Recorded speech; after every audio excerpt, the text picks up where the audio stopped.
Coming up on This Week in Radio Tech, we're live at the Alabama Broadcasters Association Engineering Academy. We got a professor here, a couple of star students, and a lot more to come. Coming up next on TWiRT. This Week in Radio Tech is brought to you by Broadcasters General Store with outstanding service, savings, and support. Online at bgs.cc. By Broadcast Bionics with the Bionics Studio, including talk show control, social media, and visual radio. Broadcast Bionics brings exceptional audience engagement to radio and TV. By Angry Audio. Audio problems disappear when you get angry at angryaudio.com. By Nautel, worry-free transmission you can count on with outstanding control, reliability, efficiencies, and Nautel's unmatched 24/7 customer support. Online at nautel.com. And by Max Connect Wireless, prioritized high-speed internet service designed for transmitter sites and remote broadcasts. Hey, welcome into This Week in Radio Tech. It's the show where we talk about everything from this old engineer. Oh, yes, that's right. to the oh, we're going to keep that a secret. Oh. Yeah. But Comrade will tell us about tube, yes? Yeah, just a while. I'm Kirk Harnack. I'm here in Hoover, Alabama, at the headquarters of the Alabama Broadcasters Association. And this is Larry Wilkins. Hi, Larry. Hello. Professor Wilkins. Yes, sir. Straight from L.A. That's Lower Alabama. Lower Alabama. Yeah. Oh, my goodness. So we'll give a quick introduction as to why we're here. And by the way, Chris Tarr may be joining us. He says he's out in the boondocks fighting the internet. I didn't know the internet was in the boondocks. Sometimes it is the way the traffic is. That's right. But Chris may be joining us. I hope so. So we're in Hoover, Alabama, at the which is just a suburb of Birmingham, Right. at the ABA, and you guys do something here a couple times a year, right? Right. What's it called this week? It's called the ABA Engineering Academy. Mhm. And we started back in 2012. And we do one class for radio, and then a couple of weeks later, we do one for television, and then we repeat that again in the fall. So, And you and Frank Giardina, one of the other professors, were here on the show a few weeks ago. that's great. And I said, we're going to come down and broadcast live from the academy. And that was just so exciting. I just told everybody, all too. So we've got some really cool show and tell. In fact, you want to go ahead and hold this up for us? Can. Right? Can you hold it in the camera range there? Yeah, and it's purple. It's purple. And it's a tube. That tube came out of a Continental transmitter, 35 kilowatt transmitter. You put 400 watts in it, you get 35,000 out. Wow, That's a lot of gain. That's a lot. Now you don't get anything for free though, do you? No. You get 35,000 watts of RF out, but you got to put some DC in. You have to do that. About 10,000 to do it, I think. Yeah, 10,000 volts. 10,000 volts. And what, 5 amps or so? About 4 or 5. 4 or 5 amps? Yep. Wow. And it will do it. And do they make these in America anymore? Oh, yeah. They do, but this one didn't come from America. No, this came across the pond, and I was trying to get a new tube, and I found this one, and this was actually made over in the Soviet country. Yeah. That's why the ceramic is purple. I'm not sure why. Can you hold that back up again? Yeah, I don't know. Can you hold why. that there for the rest of the show? Oh, yes, I'll be glad to. I need my exercise anyway. But for some reason, their ceramic material is purple. I have no clue of why that is. Does it have that terrible beryllium in it? I don't see anything. No.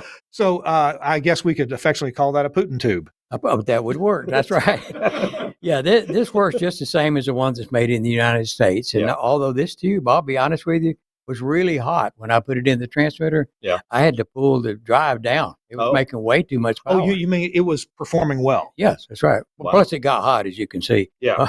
Yeah, it was performing really well, and it put out so much power. I had to bring the input power way down. We've got more show and tell to do on This Week in Radio Tech this week, and we've got the students are all here. They're behind the camera, but the scholars, the people who attended this week, they're all here. They are now ready for a test tomorrow, right? That is correct. You can just see the knowledge just oozing out of their head, you know. And the tests are here, by the way, and I've offered, they for a small fee, they can take them to the hotel. No, don't let Megan hear that at the SP. At the SP. Well, what they don't know is we're going to have them up here one at a time. We'll just ask them some random questions. Hey, that'd be good. That'd be good. No, in all seriousness, a few of the people who have attended here today or this week, we're going to find out, what are the most valuable things that they learned here this week. I think that's a good thing to know. That's a great idea. Because engineering today is probably somewhat different than it was, let's say, in 1980, 44 years ago. Well, I would say last week. Yeah. Technology is changing so fast. And I told the crew this week, I said, it's changing so fast. If you don't keep up, you're going to be behind in just about a week or a month, because it does change. Well, we ought to get together more often then, not just once or twice a year. I know, I change. Yeah. See? Yeah. All right, it's Kirk Harnack and Larry Wilkins is here. Frank Giardina may show up. We don't know. He said he was coming. Okay. Stuck in traffic. He's stuck in traffic with... Also, we got now, not all of them are going to come say hi, but Dominic, Drew, John, Matt, Jed, and Lloyd are all here as well. Yeah, we normally like to have about 8 to 10 in the class. That way we have time to answer questions from each one. You get too many, it's hard to answer questions. And so 8 to 10 a class. And we did do one time, I think you were at, that we had around 90. Yeah. Oh, yeah. It was so big, we had to move out of here and go to a junior college. Wow. But yeah, that was an auditorium we did that one in. Wow. Well, we have some really handsome engineers here. Some of them should have been in television, but I'm glad they got into radio. Which ones? Stop it. This Week in Radio Tech is brought to you in part by our friends at Nautel. We've got a little quick video here, and we'll tell you about the upcoming Transmission Talk Tuesday. Steve Schoen has asked, is it okay to use an LM34 to monitor outdoor temperature? And if so, how do you protect it from the elements? Josh, have you dealt with that? Yeah, there are certain board designs. I think CircuitWorks made one that had an LM34 and a few other devices on it. Typically, when we've had to do those outside, we would try to do them in some sort of like a plastic project box or something along those lines, just to make sure that it was sealed up. You have to put it in, but then you got to seal it up real tight with silicone or some kind of a sealing grommet or something like that. And don't use a black box. I had a station that did that. They rolled their own temperature sensor and stuck it outside in a black box, and 75-degree day, and it was reading 110. Oh, it's so hot. I'm like, it's not. You change it. Typically, the other thing that we recommend is on the bottom, drill some holes. If you mount it on a wall, make sure you drill some holes in the bottom, because you'll have condensation in there, and eventually it will fill it up.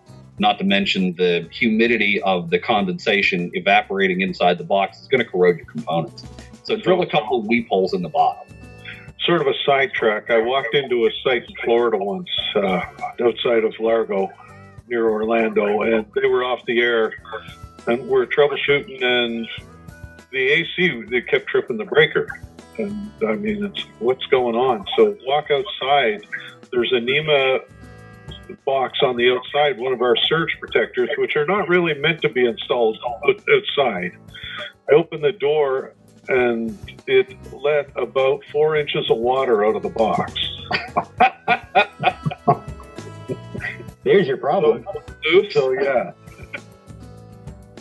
Hey, you can watch lots of past episodes of Transmission Talk Tuesday from nautel.com/webinars. They have a new webinar coming up on March the 12th, I believe it is. Let me double check that. Yeah, March the 12th. And the topic is the rise of contract engineering groups, not just individuals like I was, but whole groups of contract engineers. It's going to be interesting to see what gets talked about. Paul Stewart is going to be one of the guests. Josh Bone should be a guest because he's got a contract engineering group. So we'll check that out. You can go register at nautel.com/webinars. Hey, it's Kirk Harnack. We are live in Hoover, Alabama, just outside of Birmingham, Alabama. And we're at the Alabama Broadcasters Association, the Engineering Academy. And sitting with me here is Dominic. What's your last name, Dominic? Mitchum. Mitchum. Yes. Dominic Mitchum. And you and I met years ago in New Orleans, didn't we? Yes, you did a presentation at one of those expos for broadcasters, and it was great. Always learn great stuff about that. I'm sure I forgot whatever I talked about. I think you were talking about ISDN, maybe? That or communications or audio principles, Okay. and it was good sound engineering stuff. So you were an engineer in Louisiana? Yes, in New Orleans. Oh, yes. in New Orleans. Okay. But now you've moved close by here in Alabama. Yes, I am the director of engineering for Cumulus Media in Huntsville. Wow. I was dealing with rest his soul, Gary Klein, on that facility years ago. Yes. So what kind of things are you making some improvements there? You got some. Yeah, well, in making improvements, it's a lot of work, but one of the things I'm looking forward to is the studio refresh, and that is where we take the traditional broadcast type equipment, the consoles, the CD players, the in-studio hard drives and things like that, take all that out, and we run just a few CAT cables in and put in a new IP infrastructure. That has been such a huge change in the way we build studios. Boy, years ago, we built a studio. We would count up the number of cart machines and CD players and maybe some turntables, even a reel-to-reel machine, plus microphones, maybe an input if you brought a cassette recorder in to play an actuality for the news. And we'd count them all up. Yes. And we would see that's how many faders we needed on the console. Right. Oh, plus you had to add EBS back when it was EBS, right? EBS. And maybe you had an input for the satellite receiver. Right. That was a newfangled thing back in 1984. Yes. Yeah. But it's and we had lots of wires. But as you point out, it's different now. Yeah, so we're taking away the punch blocks and the wiring bays and the routers, the traditional routers. Yeah. And it's being replaced by an IP-based network of components that does all that, but in a smaller package, easier to operate, easier to program, and easier to maintain. So it's technology. And part of what this class that I attended this week here has been teaching is those very changes. And without knowing the latest, it's kind of hard to keep up when you, as Larry pointed out, this is a good thing. In Nashville, some years ago, Cumulus built this Nash facility. Yes. And they had a publishing arm in there. Yes. They had a morning show. Then they ended up building 2 additional nice studios. One was for like Nash at Night, which was a nationally syndicated show. And I remember when they built the first studio, there was a lot of work to do. There was a whole rack room. There were computers. There was a whole video system involved. Yes. And it was a fair amount of work. And I don't know that it was a lot easier than had they used old-fashioned wiring methods. Right. But when they added the second studio, literally, I think they ran more than one wire, but literally one Cat6 cable could have carried everything, all the audio, all the GPIO, all the telephony, the request lines, everything. And that's kind of where we're getting at. Yeah, gigabit technology. You spelled it out perfectly, Kirk. It is basically a culmination of all you talked about there, but being managed over an IP network that you simply categorize everything and then you program it to your liking and off you run. Yeah. So it's a different skill set, though. You do as much typing and as anything else. It's typing, and I don't have them on. They're on the table over there. My reader glasses, because I've done this for a long time now. Everything is the fine print's hard to read, but with the glasses, and now you just select what you want, and you can set up anything you want, route your signals wherever you want, bring in signals you want, without all of the extra equipment that we used to use. Mm-hmm. The Martys, the ISDNs. And you can now do your broadcasting from home or practically anywhere you can get a connection to the outside world. And we've been talking about studios and studio IP technology, and that's all cool, and everybody needs to learn that. Sure. But you also are interested in the RF world. I've always been interested in the RF world. I'm a ham radio operator for hobby, so I've always loved dealing with RF. I have a fond respect for high voltage, but these new transmitters drop the voltage and raise the current, so it's a degree safer. You don't have to use the grounding stick at least as often. I still believe in safe practices, opening disconnects, things like that. But the technology, the transmitters have stayed up with the technology. Gone are the high-powered Russian tubes or American-made tubes, and they're being replaced by LDMOS technology.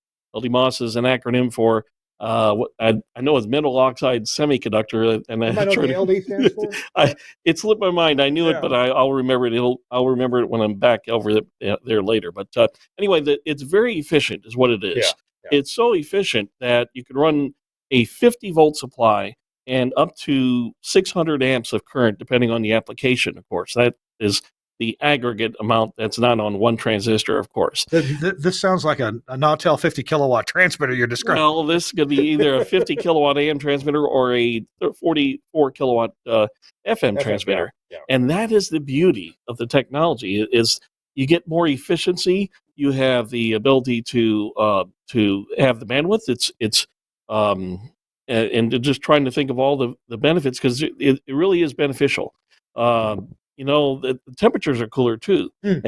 You're using less air conditioning. You're getting the same output power. You have also a degree of reliability. Whereas on tubes, you have a finite life because the temperature on those components takes its toll over time. And with LDMOS technology on RF circuits, so the power modules, you're afforded a greater mean time between failure. So that's one of the things I like. I also like being able to keep track of these things. I can use my computer to log in and read all the voltages. On the Nautels, for instance, you can look at the mask if you're running HD radio, or if you're just running analog, you can look at just the regular signal parameters. You can also look at, like you mentioned, a Nautel AM transmitter. On there, you have a Smith chart. And those engineers out there familiar with Smith charts, you can look and make sure your antenna is still properly tuned and behaving normally. And then if not, then you have a little job to do at the tower. This is one of the really cool things. We were talking before the show about my new FM station in Oxford, Mississippi. Yes. That's about a 3-hour drive from here. And we took literally a 10-year-old Nautel transmitter, 2.5 kilowatt. Right. We disabled the exciter in it, and we hosed in the new FM HD exciter. Oh, yes. Turned it on, and we were getting HD without much trouble at all. Got it on, but it wasn't as efficient as it should have been.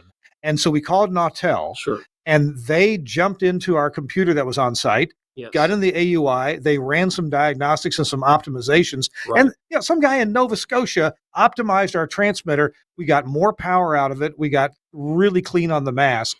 And isn't that amazing what we can do with that? Is one of the beauties of this new technology.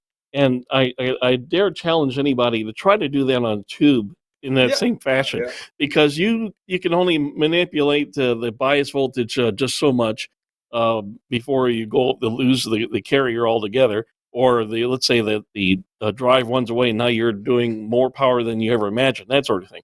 Well, with the newer solid state technology, the LDMOSs they're delicate, but you can, with the proper utilization, you can calibrate those to where you can get the optimum performance out of it. Remember how tech support and remote help with the transmitter used to be like in 1986. Yes. You'd be on the phone and the tech on the other end of the transmitter company would say, okay, turn the loading control up and kind of peak that output. And I said, okay, I'm peaking it. Bam! I think you turned it too far. I remember that. Obviously, you've had your fun with the high voltage. Oh my goodness! So, do you take care of some AM stations too? I have in Huntsville. I have 2 AM stations I'm responsible for. Both are non-directional AMs. And then there's the FMs, which have 3 anywhere more powerful ones and 2 translators. Okay. Yes. Anything that's interesting?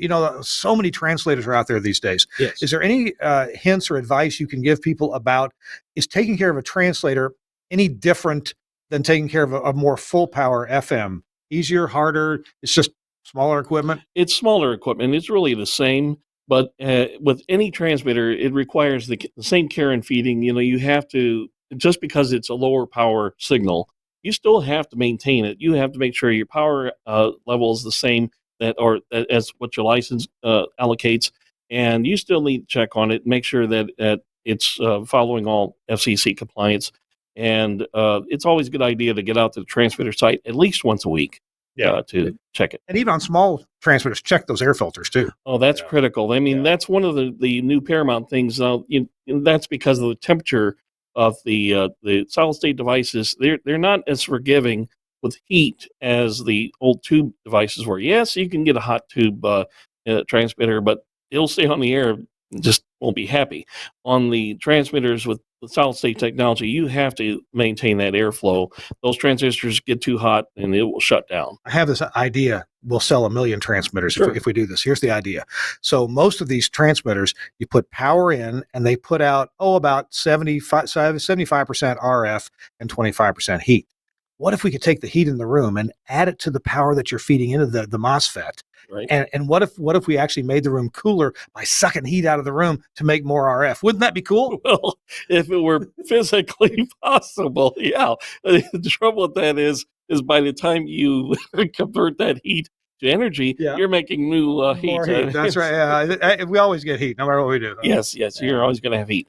But the key there is to be able to manage that heat in such a way where the transmitter's at a happy medium. I see. I guess that's a silly idea. I'm going to have another tequila. Hey, not a bad idea. Dominic, man, it's been great talking to you. Great talking to you. I appreciate. Oh, did you have a favorite thing that you learned here? Any one specific thing? Listen, this class, I've been in this business for almost 40 years, and I will tell you, I can't speak for anybody else but myself, but I've forgotten a lot of things, and this class has been a great refresher because all the things that Larry has dealt with, from the fundamentals, the Ohm's law, all the various things with voltage and current and RF circuits, the basic RF information, and the other facets we are dealing with now, especially in digital technology, also in the IP world, and all that is changing and evolving. And this class is a wonderful reference. And for any engineers out there, even the young guys that just got out of a training school and are aspiring to be engineer, this is a great reference, a great place to come and learn all the broadcast aspects, whether it's radio or television. And there's a lot of great things that I picked up here today, and I'm very grateful for it. There's a great engineer we've had on the show before. His name is Tom McGinley. Yes. And I'm going to give you the Tom McGinley test. Okay. And let's see if you can pass it. Okay. Right. Here we go. The Tom McGinley one question test is this: when he's interviewing a candidate for an engineering job, what impedance antenna would you connect to a transmitter with a 50 ohm output to get the maximum RF power transfer to the antenna? I would go with 50 ohms. Yeah, you're right. Yay! Ding, ding, ding, ding, ding. All right. Awesome. Dominic, thanks so much. Thank you. Appreciate you being here. Hey, it's Kirk Harnack. It's episode 685 of This Week in Radio Tech. We're in Hoover, Alabama, at Birmingham, really, at the Alabama Broadcasters Association Engineering Academy. We got more coming up after this word from Broadcast Bionics. Camera One from Broadcast Bionics. Designed to bring video to your audio content. Visualizing radio and podcasts for social media. Camera One can automatically create, capture and brand professionally switched video for live streaming or upload, making your production shareable. Control and configure using a web browser on any device. Camera One is available as a 4-camera or 8-camera system using the Blackmagic A10 Mini range, including the A10 Mini Extreme. You can use cameras to suit your studio and your budget. You'll need one camera for a studio wide shot and usually one camera per microphone. A standard multi-channel sound card or IP driver monitors audio from each studio microphone, and we work natively with Axia systems. Ideally, this will be a post-fader feed from each mic, although you can use pre-fade audio or a mic split if that's all you have available. These audio levels are used to intelligently switch the video feed when each contributor is talking. You can also group microphones together into one shot and use the audio from a mixer's aux bus. You can use Camera One's auto switch feature, or disable it and switch using the on-screen buttons or the buttons on the A10. Recordings can automatically start when you tell the system you're on the air. This on-air indication can be linked to your studio's red lights via IP or an Avantec Adam GPIO interface. You can quickly browse all the videos that have been automatically created during your broadcast, download them and post. Camera One is a user-installable system. You'll need a good spec Windows 10 PC, i7 with plenty of storage and 16 gig of RAM. It's better if this machine isn't used for anything else. Remember, you can control the software in a web browser on another device on your network. Camera One, a thrifty way of creating scroll-stopping video from your show or podcast from Broadcast Bionics. Thanks so much to Broadcast Bionics for sponsoring This Week in Radio Tech, and Camera One, plus lots of other cool things are available from Broadcast Bionics. Just amazing folks. They let you do radio with the work you're doing now, but you get more content and you get more social media sharing and more people excited about your broadcast shows and facility. Okay, it's This Week in Radio Tech, and look who's appeared here. It's Well, Josh hello. Bone. Hi, Kirk. How are you? I'm good. I understand that you're here just for a minute. Just for a minute. I just wanted this. I heard you were in town, so I thought I would stop and say hi and say hi to everyone in this fine class. We could turn the camera around, but not just yet. You are a sponsor of this event, the Engineering Academy, right? Yes. Yeah. Your Max Connect company. Yes. Have been since the beginning. So what? 12 years now. Yeah. What do you, I mean, sure, you want to get your name out there, your services out there, your wireless service, your engineering services. I don't have to do my ad. Kirk will do it for me. But you're getting your name and services top of mind for this group of engineers, aren't you? Well, and honestly, I want to make sure that this class is able to continue and that it's able to continue at no charge. I mean, that's the big thing. I've put all my people through here. I've got one here today. So, yeah. Hey, if you'll hold the mic, I got a Max Connect box under here. It's my little Kirk gave me the mic, folks. My secret stash. Oh, I'll never get it back now. All right, let's see what's in the Max Connect box. All right, let's see what's in the Max Connect box. You've got old stuff. I need to get you new stuff. I know, this is old. Yeah, I need to get, that's old. I need to get you new stuff. I was going to put this on Antique Roadshow. Yeah, that would be good. They would look at it and go, this is a vintage specimen. You got the floor for a minute. What do you want to tell us about Max Connect? We don't sell these boxes anymore. So no, these are dial-up. No, actually, dial-up modems are better than those. Ooh, No. No, the wireless service is it's a prioritized LTE. We've got it available on all three carriers. We've got almost 1,500 out in the field now. We've grown exponentially. Wow. Yeah, and put a lot of investment into making sure that the modems and routers that we're providing are of the highest quality that we can get without having to have the customer spend a fortune. We've got and I didn't think to bring it today because I just came from a station in Montgomery, but I brought a router in and showed it to the guys here, our CR202, which is our newest Cat 6 modem that has built-in battery. Oh, and it charges with a USB-C, just a standard 2-amp cell phone. So if you're out doing something like this and you need to plug in the wireless, you can literally just take it out, turn it on, and plug it in. You don't have to worry about finding a wall plug. There's no more proprietary power connectors that you can break off or lose, or I just lost this adapter and now none of this will work.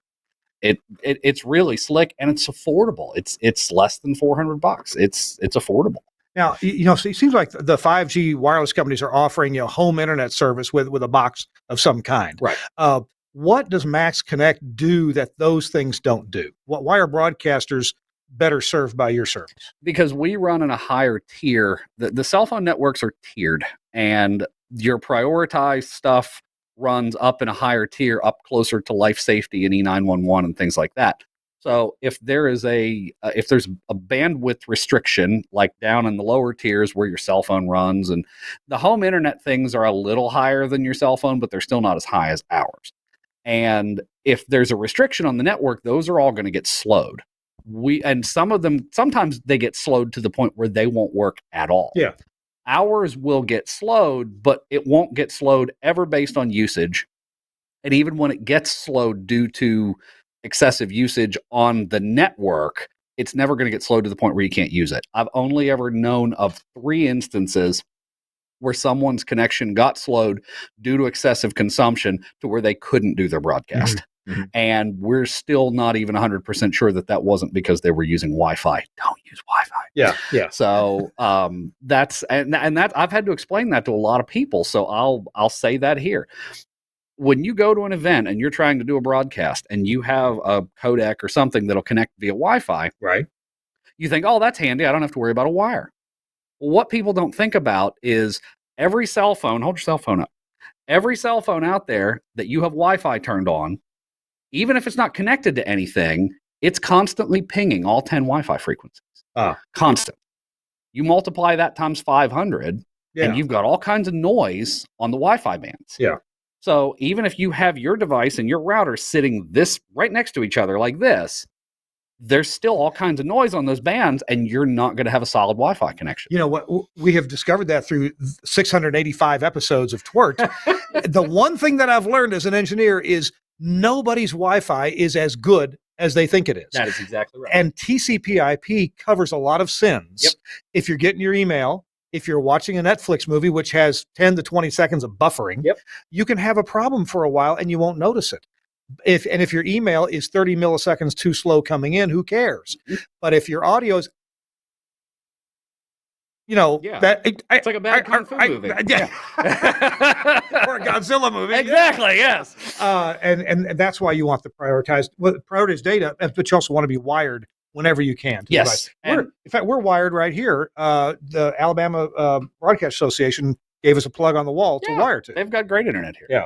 So And even places where you think the internet is good, we've done live remote broadcasts in my kitchen with some cooking shows, and we did something for my son, and the Wi-Fi router literally is 12 feet away.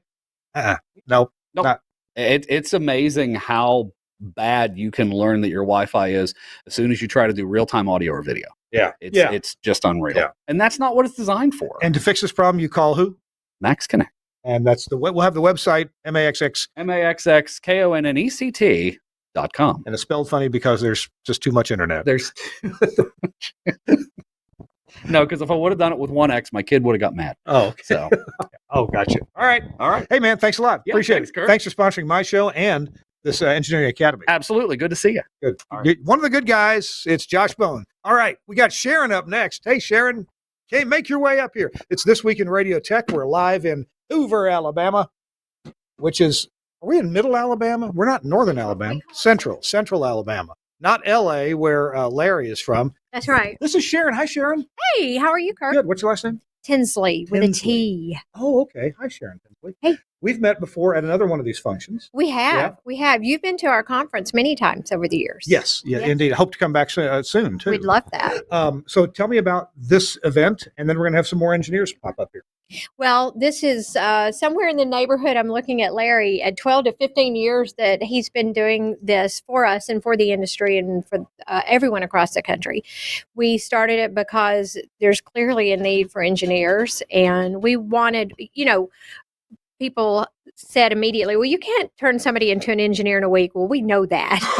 But it's as someone said earlier, it's a great refresher. So for the pros out there, it's a great refresher. And then we've tried to get a lot of students in here, college age and master control operators at TV stations and those kind of folks who might have an inclination for engineering to give them a taste of what it's like and what it's about to hopefully reel them in to broadcast. Cool. And now this is just one of a number of things that the ABA does, right?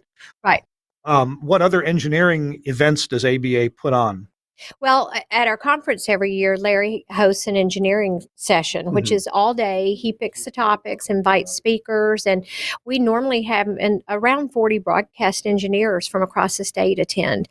And then I'll give a plug. In March, we are part of a series of Third Thursday webinars that a lot of the state broadcast associations take part in. Okay. Larry's the speaker on March 21st at noon to talk about the alternate broadcast inspection program. That's the APIB. ABIP, okay. you're right. ABIP, sorry. Yeah. And then you also have a television version of this too, right? Yes. Larry does a week-long intro class for television for this Certified Broadcast Tech Engineer, the CBTE class. These guys are all going to take a test tomorrow. Have you talked about that? Yeah.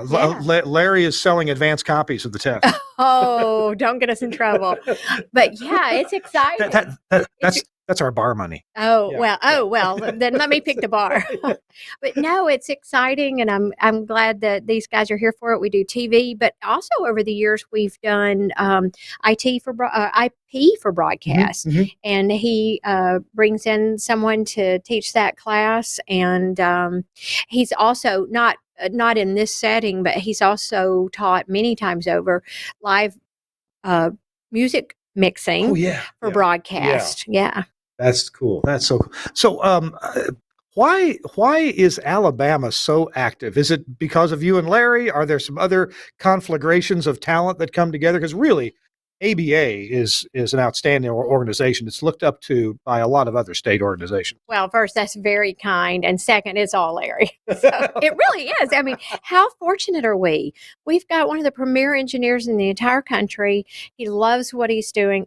I tell him all the time, he makes us look good. He really does. He's on the forefront of technology. He has a real passion for this class and engineers, not just in Alabama, but across the country. He's gone to other states to conduct engineering seminars for them. And we're just really, really fortunate that Larry happens to live in Alabama. Did you know, and we're going to talk to Larry about this toward the end of the show, did you know that Larry sneaks into every radio station in Alabama, sneaks into their EAS box and makes sure that they're doing what's right? That's right. Well, we're very competitive down here, in case you don't know about our football programs.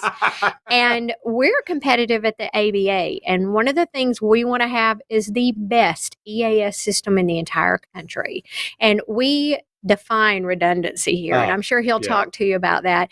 But we really do. We want to have one of the best. I feel like we have one of the best. And again, it's all Larry.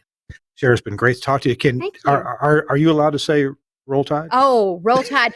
When when Josh was saying he had the only baseball cap on that he could have on safely, I have an Alabama helmet in my office. I almost went back to get my Alabama football helmet. So Roll Tide. Well, Sharon, thank you. Roll Tide. Take care. Take care. Thank you. All right. It's This Week in Radio Tech. That was Sharon Tinsley. Sharon, what do you do here? Are you the executive director of the whole thing? President. Okay, president. I guess that's better than executive director. Hey, Bob was about to come up here. Bob? John Mike. Now, I was thinking Bob Mike. Did John Bob Mike? No, just okay. Just John Mike. Now, you're not one to say Roll Tide, are you? No, I will say Go Dogs. How about that? The way I feel about sports, and my friends know this about me, I'm not a big sports fan. I'm a fan of my friends, and I'm excited for their enjoyment of their sport. Well, I'm glad. Is that a good way to wimp out on it? Yeah, it is. But I'm a Georgia fan in Alabama, so let me have my day. Y'all have had y'all's day for about 10, 15 years. Let me have my day. So. Well, I live in Nashville, so I kind of have to be a Vandy fan, and that's just not much fun. Yes, I'm afraid it's not. Well, so tell me about what you do and why you're here. I thought you were on the air. What are you doing at an engineering conference? I am an on-the-air personality at WTBF. I do the morning show with my wife. Can you believe that? Yeah. We do the show together. You can't get enough of her at home. You got to have her at work too. Apparently so. But no, we do the show every morning in Troy, and we enjoy doing that together. And our engineer left our station. He retired. He was working for us part-time, and he was working full-time over at Troy University. And he left and got a job up in Cleveland, Ohio. Oh. So we lost our engineer. And before he left me Larry Wilkins' number. And he said, if you have any problems, you call Larry. And so luckily, I haven't had to call Larry, but just a couple of times. But that's probably the best thing I've taken away from this week is the networking. And when I say networking, I'm not talking about IP networking and our acronym. What was it? Never throw sausage pizza away, something like that. But anyway, I'm talking about networking with people. And that's probably the biggest thing I've taken away this week, besides all of the knowledge about everything from radio broadcast engineering, just getting to know people and meeting people, because I know I'm not going to come away this week with an engineering degree and be able to do everything at my station, but I'm going to know people that I can contact now and when I have issues, and we can get stuff straightened out pretty quick. So that's what I'm real proud of about this week. But I'm kind of like the jack of all trades at our radio station, I guess. I do the morning show, so I'm an on-air personality, and I do sales. I'm currently the interim general manager for our radio station. I'm the sports program director, and I'm also the custodian and maintenance man at our radio station. Wow! So why not be the engineer as well? Making money hand over fist, man. Woo! Well, there's only 4 or 5 of us that work there, and we're all part time. Yeah. So we all pitch in and do what needs to be done, and that's what we do to keep our radio station alive and viable for our community, because that's what it's all about. So being on the air, you probably, that informs you pretty well about what needs to be done engineering wise. Hey, this doesn't work right. This toggle's funny. Yeah. I need to look at this update on this computer, because I did that. I was on the air and I was interested in engineering, and so the two played together pretty well. Yeah, and I've always been interested in engineering, and I want to learn how to do all this stuff that needs to be done. But you're absolutely right. I'm sitting there in the morning show and I've got my headset on and I hear static. And I know that it's coming from my Q switch and everything. So now what do I got to do when I sign off the radio today and we go to satellite programming? What can I do to correct this problem and get the static out of the Q side of it and things like that? So I'm always constantly working on things. I noticed one day that our left channel was a little bit louder in my car than my right channel. So, I spent the next 2 or 3 days trying to figure out how do I get the right channel back up at the same volume and why is it doing that? Yeah, So you're always just, tracking down problems. And our radio station is small budget. So, we don't have the IP networks like Dominic was talking about earlier. That would be great to have. But we don't have the budget to buy that kind of stuff right now. And also we've still got the analog wires running all over the place. The spaghetti room is what I call it, because it's just all wires everywhere. But we still got that, and it works. Yeah, and we can keep, and I can maintain it. So that's what we're doing. It's interesting. You a minute ago you said you listened to it, you heard an issue, spent the next 2 or 3 days figuring out what it is. Sometimes it's difficult to figure out, am I fixing the symptom or am I fixing the problem? Yeah. Do you have your own compass for your troubleshooting into, when are you satisfied? When the symptom's done, or sometimes do you worry about, did I really find the problem causing that? No, I like to try to find the problem. For instance, we switched to Christmas music over the holidays, over Christmas, the whole month of December, and I was having a closure that just would not play right. And it was supposed to be a 3-second closure, and it was playing 10-second liners. And I was like, this just sounds terrible. And I had to go in there, and try to figure it out. And I could have very easily taken all the 10-second liners out and put 3-second liners in it, and it would have worked. But why was it playing the wrong liners was my big thing. So I went in there and started tracking through the spaghetti and found 2 wires that were soldered together, triggering 2 closures together. So, yeah. I made that switch and got it all fixed, and it sounded great for the rest of Christmas. And I was real proud that I found the problem and fixed it, So not just worked around it. Now, so far, every problem that you've mentioned is not a problem with IP. No, probably not. Probably not. And we're getting ready to change our automation software out and do something different with our automation. And so that's going to take a lot of wiring and a lot of replacement stuff. So I'm hoping that when we do this, that maybe we can correct some of the spaghetti. I know we won't get rid of it all, but maybe we can thin it out a little bit, and maybe turn it into linguine instead of spaghetti back there. I know you didn't ask my opinion, but years ago, I was hired in part to get rid of all the spaghetti, or get rid of as much as I could, at a group of stations in West Kentucky. And I spent a lot of time, I'd find a wire that didn't go anywhere. And I'd carefully trace it back to find out where it came from so I could make sure it wasn't important. Absolutely. But I can tell you right now, if one end didn't go anywhere, it wasn't important. It comes out. Yeah. I could start cutting that wherever I wanted to. Yeah, and I've done a lot of that at our station. Found wires that weren't being used anymore and removed them and pulled them out just to thin out the spaghetti where I can track things down a little easier. But we were talking earlier in the class this week about color codes and, where green is, I think you said green was a negative maybe and white was the hot. And I was there thinking the whole time, not at our station. It's the exact opposite at our station. Nothing is standard at our station, but we're gonna get it there eventually, hopefully. How do you feel about the test tomorrow? You gonna take that test? I am going to take it, and I feel good about it because it's an open book test for one thing. So I feel good about that. So I think I can solve my problems and hunt them down if I don't know the answer right off the top of my head. So I feel good about the test, and I'm looking forward to it, to be honest with you. If you can phone a friend, you're welcome to call me. Now, I may not be able to help you with the question, but we can chat. I'll get your number before I leave today then, for sure. But I do feel good about the test tomorrow. I'm looking forward to it. I'm right, man. Thank you. Good to talk to you. Appreciate you very much. Thank you. We are live in Hoover, Alabama at the Alabama Broadcasters Association, and it's time for a quick ad for one of our terrific sponsors, and that's Innovonics. And Innovonics has a brand new product, almost brand new. It hadn't been out very long. It's a triple tuner. And you know what? I should probably get Larry to come back here because we're going to talk about EAS here for just a couple minutes.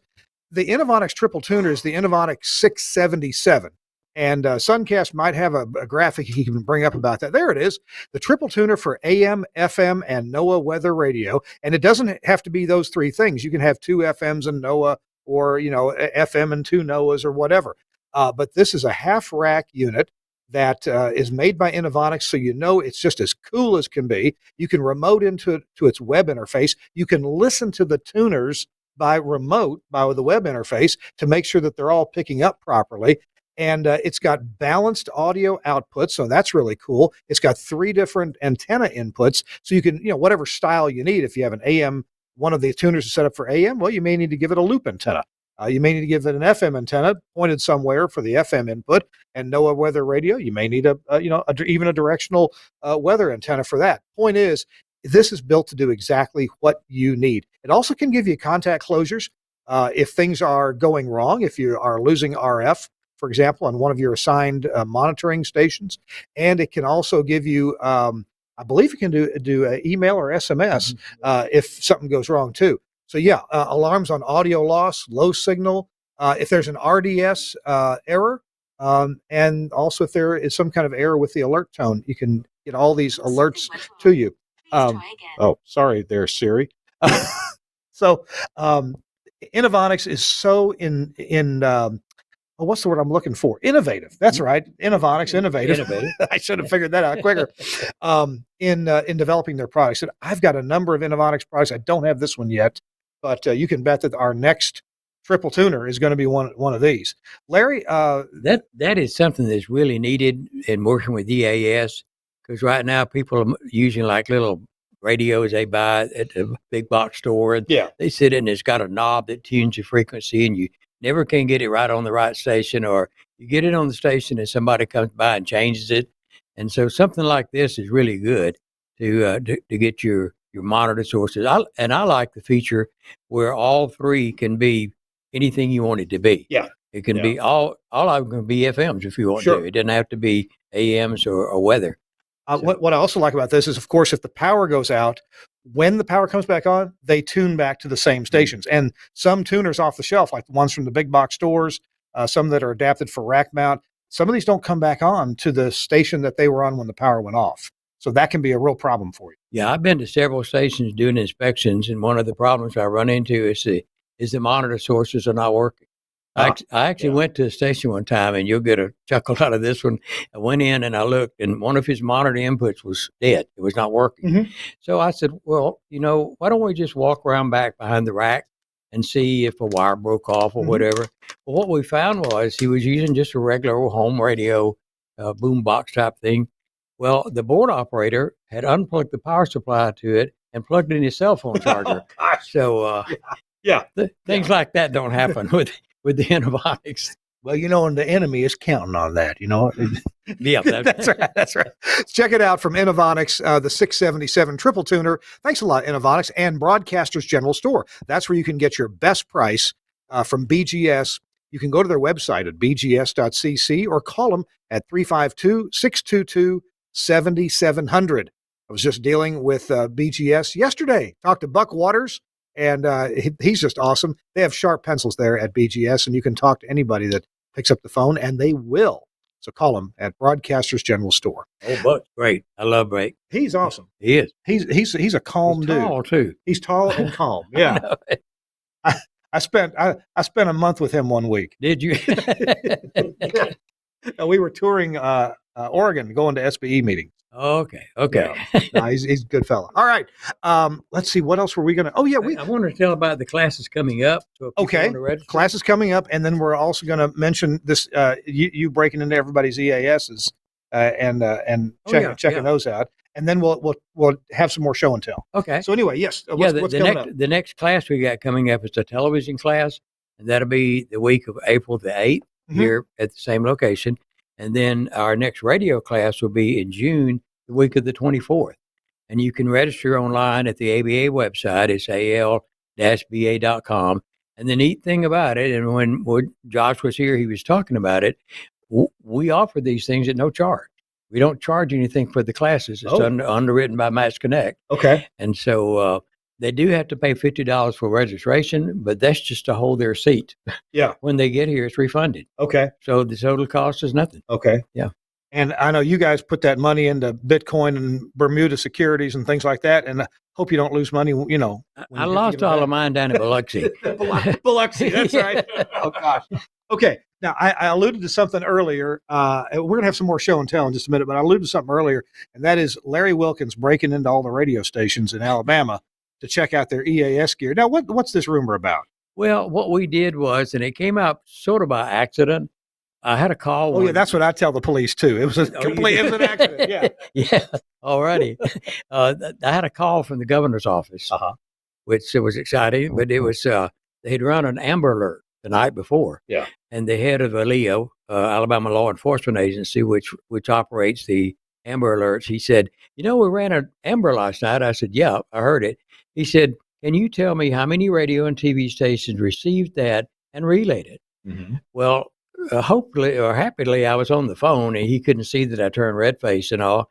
And I said, well, no, not right now, but it'll take me a few days to call everybody and find out. Yeah. And I got to thinking about it. I said, there's got to be a way that we can do this automatically. I mean, everything's automation now.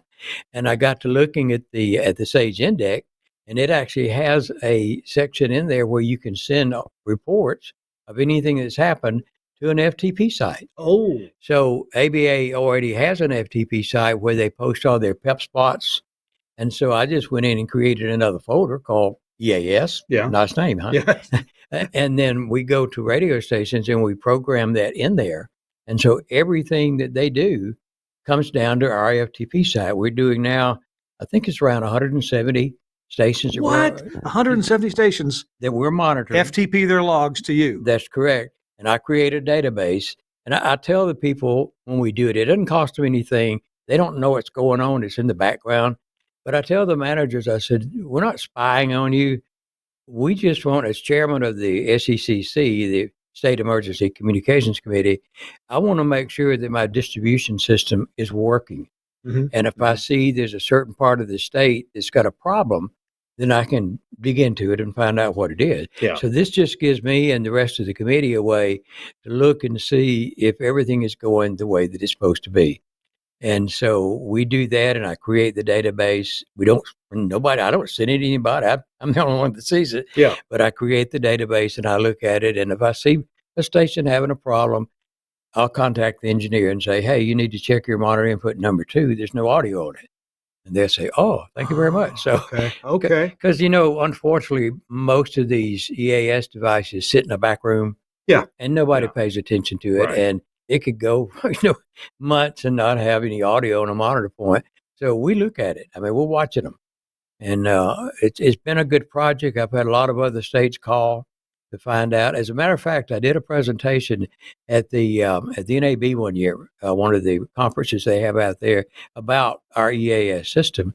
And at the end of the presentation, the room was full of people. And somebody came up to the mic. They always have an interview mic at those conferences. And they said, how did you get the stations and the managers to agree to that? I said, well, most of them I didn't even tell them. I just went in there and did it, So what, during your ABIP inspection, or did you just visit them? Mostly during the ABI inspection. But what I will do is when I get into a market, do inspections. And the way I do that, I'll get one that's due. Yeah. They have to renew every 3 years. Yeah.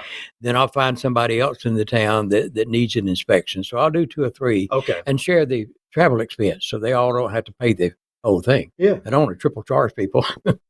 So, but what I will do is if I have a station in that market that I know is not part of our monitoring system, I'll go by and just tell them I want to take a look at it as a courtesy of the ABA. We just want to look at your EAS and make sure everything's okay. Because it's required that it be working anyway. Oh, it's required. Yeah. And now, as you know, the new software 96.0 is out, and we've been working diligently around the state, making sure people get that updated. Yeah. I've actually done a ton of them, getting into their machines remotely and loading the software, and they really appreciate that because a lot of the mom and pop stations don't have an engineer. Don't have anybody to do that.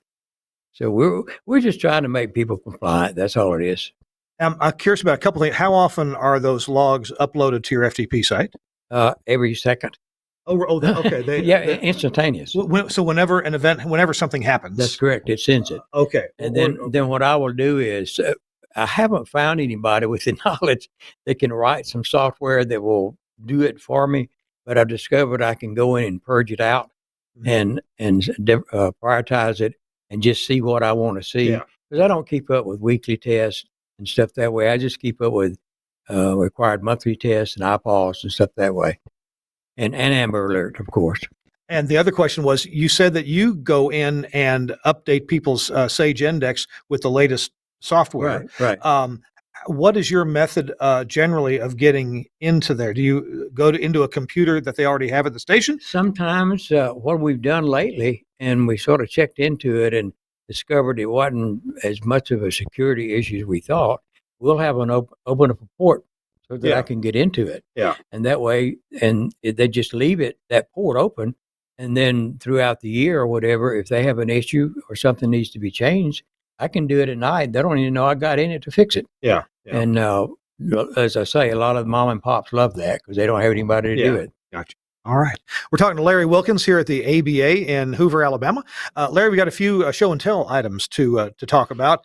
And plenty of you engineers will know what these things are, but some of these things may be new to you or old to you. You haven't seen one in a while. Larry, what's the first item up for bid? I mean, that you're going to show us here. Oh, we have a drawing. This is an AM field strength meter. Okay. Station. There's still some AM stations around that are directional. Sure. And so you have to have one of these to go out in the field and make sure that your directional pattern is correct.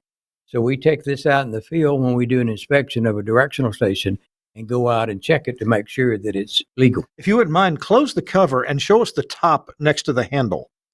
Yeah, go ahead, because the lid is where the antenna is. There's a loop antenna in the lid. That's right. And when you, well, that's heavy. Man, I forgot how heavy these things were. But in the top, there's these contacts right here.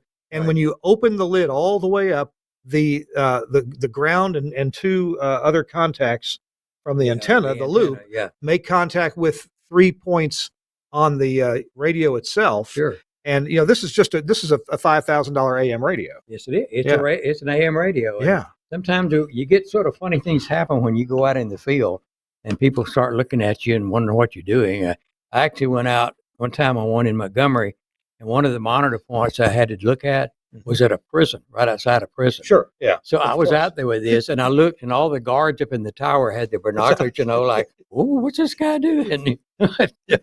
So you have to be careful where you are when you do things. Well, I'm measuring how long a knife I need to put in the cake. That's right. I always say this is an ugly finder.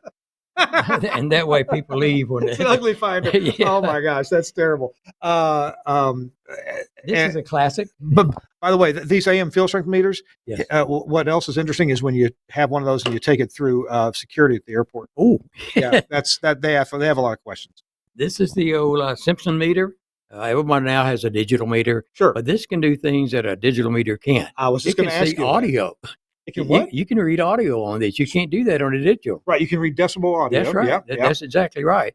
And we use this a lot in the class here and showing different things and showing how capacitors and inductors work and everything. And this is a real classic. You don't see many of them anymore.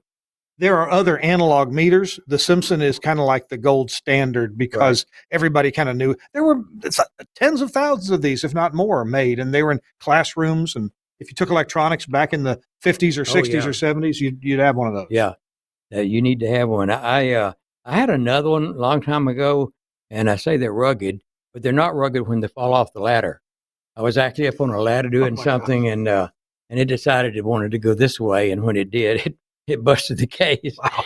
But sometimes you can find these on eBay and all. So yeah, I've got one. I'm not sure what radio station I borrowed it from. All right, we are here at the ABA, Alabama Broadcast Association, Kirk Harnack, Larry Wilkins. We have I don't know if we have anything else to show and tell or not. We got one quick commercial break, and then we'll have just time for a tip of the week when we come back. Our show is brought to you in part by Angry Audio. What a name, Angry Audio. They're actually in Franklin, Tennessee, just down the road from Kirk Harnack's world headquarters for This Week in Radio Tech. But Angry Audio has this new audio console. And hey, Suncast, I'm sorry to spring this on you, but let's take a look at the Rave console from Angry Audio. Now, this is not an audio over IP console. This is not even a digital console. This is an analog audio console. It has a lot of modern conveniences on it, though. So if what you need is a standalone console that's easy to hook up, and easy to use because the visually, it's just really well done. Hey, Suncast, stay there. That looks great. On the back of the console, it has all of these. They look like Ethernet connectors, but they're not. They are RJ45. They're Ethernet sockets, and this is where you plug in your audio inputs and outputs, all according to the Studio Hub standard. You can install one of these consoles and not have to do any soldering whatsoever. You just use Studio Hub adapters. Some equipment already comes with a studio output or input, and you just plug a piece of Cat5 cable between the piece of equipment and the console. It does have mic preamplifiers in it. It'll do mix minus for handling a codec or a phone hybrid, and it's really well built, and it's a heavy little dude. But this is a beautiful console for a small room or to run your whole station. You can, if you're doing maybe an LPFM, maybe a web streaming radio station, this is a great choice for a control room or a production room, really. The power supply is built in, and it is just heavy duty. It's really awesome. I must say the mic preamps on these things, this is designed by Mike Dosh, and Mike has designed all kinds of audio gear, including, remember, Pacific Recorders, PR&E. Sure. He designed some of the gear at PR&E, and my goodness, it works so well. Of course, it plugs right into other equipment from Angry Audio, including their mic preamps and processors, if you want to do some mic processing before you go into board. If you have that USB audio interface, well, that has Studio Hub connectors on it, so you can plug them right into that. There's a whole line. Well, here we go. We're looking here at a whole line of audio processors, mic tally gadgets, USB audio gizmos. There's a couple different mic processors, the Bluetooth gadget, so you can run your phone right into the board that way and have a two-way conversation with somebody on your cell phone. Really cool. Check it out. The website is angryaudio.com, angryaudio.com. And then you can buy these through your favorite dealer. Almost every dealer on the planet of broadcast equipment carries Angry Audio. So you need to check it out, and you'll enjoy what you get from Angry Audio. Well, it's time for a tip or a final word of the week. We didn't get to everybody who maybe said they wanted to come be on the show for a minute. Yeah, we had a bunch of people here. So. Lloyd keeps looking at me. Do you think he might want to say hi and be on the show? No, I don't know. And Lloyd is a new engineer, isn't he? Yes. Okay. He's building a brand new station. Lloyd, pop on up here for a second. Most of these guys have been engineers or around radio stations a long time. You, on the other hand, are you a little bit new to this whole idea? Yes, I'm very new. I do have an engineering background, so I'm not totally lost. And yeah. I am familiar with ham radio because I have my ham license. But this broadcast is very different. So tell me what kind of license you got and what you're doing. I have a general license. Mm-hmm. I mean, for our station. Yeah, tell me about your station. We have a non-commercial educational license. Yeah. Class A license, and so we got permission to build, and so that's where we are at. We are located in Roanoke, Alabama. We are a wellness lifestyle center. I'm a lifestyle coach, helping people living a healthier lifestyle through lifestyle changes. Mm-hmm. And so I'm the guy who they put to lead out, help us to get our license. Awesome. I'll tell you this. We have our consultant, and he was telling us things that you need to get. And, Larry answers my questions, and he and Frank, they've been very patient. But when our consultant told me, so you need to get nitrogen gas, and you need to have a dry air with desiccants for your transmission line. Right. As a ham radio, I'm thinking transmission line is regular coax. Yeah. So he's like telling me to keep things dry. I had no clue. But in fact, when Larry brought out right in the corner and showed me what the transmission line was, and he explained it, it's a big tube like this. Yeah, if you just for show and tell for a moment. Here. Right you hold the mic. I'll go grab it. So this is a piece of, I would call this hard line. Hard line, yeah. And this is not flexible. No, it's You not. cut this to length, Uh-huh. and you use elbows where you need to make a turn. Right. And of course, and people watching the show know what this is, but there's an inner conductor Yes. and an outer conductor. Uh-huh. And inside is hot. and we need to keep that dry between those two. Yes. Otherwise, you can have arcing on the inside, and you need to keep the temperature so it doesn't get too hot, and you don't want it to get wet. right. Now I understood when he showed me this picture.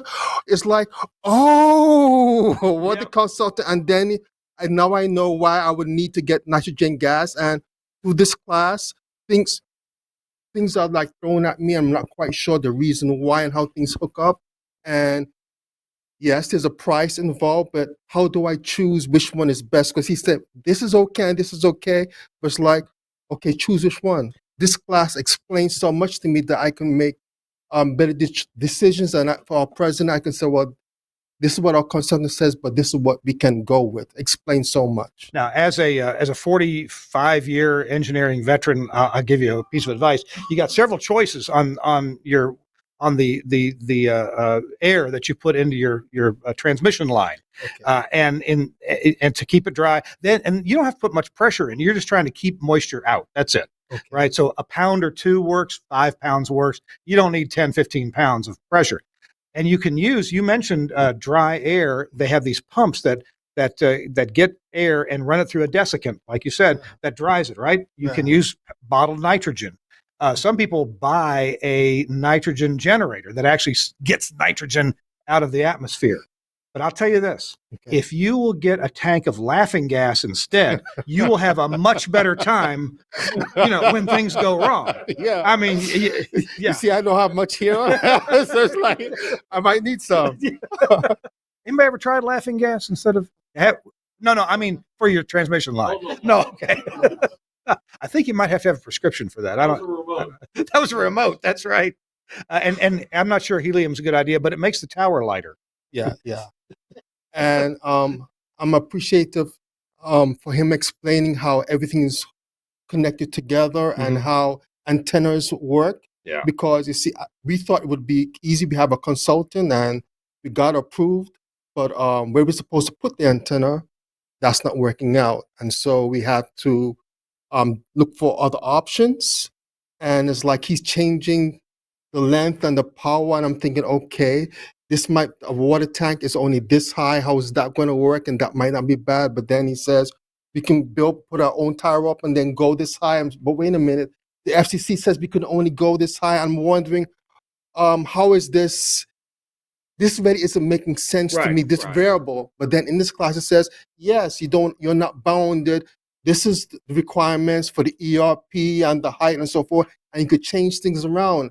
And it's like, okay, things of what our consultants was telling me was making more sense on how things work and how things be put together. It's like that with so many disciplines. If you want advice on working the HF ham bands, it's best to talk to another ham who works the HF ham bands. Yes. If you want to learn about, VHF or UHF propagation, then, talk to somebody who does that. Yeah. And same thing for broadcast.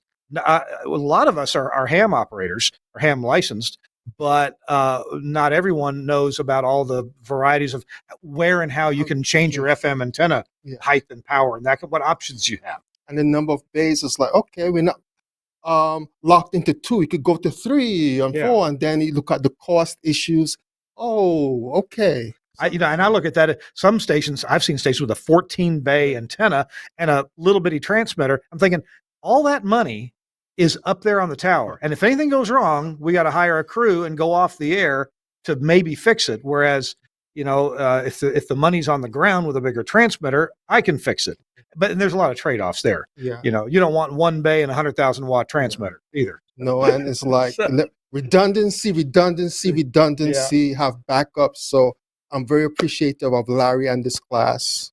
Cool. And I've learned a lot and I appreciate it so much. Lloyd, thanks for making the trip up here. Appreciate you. And Lloyd is here along with a bunch of other engineers. And hey, we're out of time. We got to go.